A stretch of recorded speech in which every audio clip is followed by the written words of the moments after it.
Hello boys and girls, we're doing a little more extra math review today. Today we're going to be counting some groups of objects and writing how many. So we're going to do the first row together and then I'm going to let you work on the rest of the paper on your own. So you need to get this paper, it's got a bunch of circus things on it, circus animals and clowns, circus foods. So get that out of your packet and get your name on the top. And this is pretty easy. We're just going to count each set of objects and we're going to write the number that tells how many. So we're going to start with these clowns. Let's put our finger on the first clown and let's count. 1, 2, 3, 4. So we're going to write a 4 on the line. Let's count these lions. 1, 2.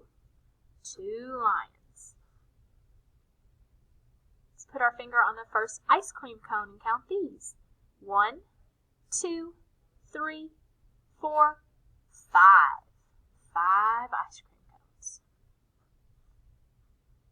Here's the last one we're going to do together. Let's count these tigers. 1, 2. 2 tigers. Alright, I want you to keep going. I want you to count the animals and the objects in each row and write how many. And then when you're done, you can go back and color the pictures. Make sure you go nice and slow when you're counting and touch each picture. And do your best, neatest work writing your numbers.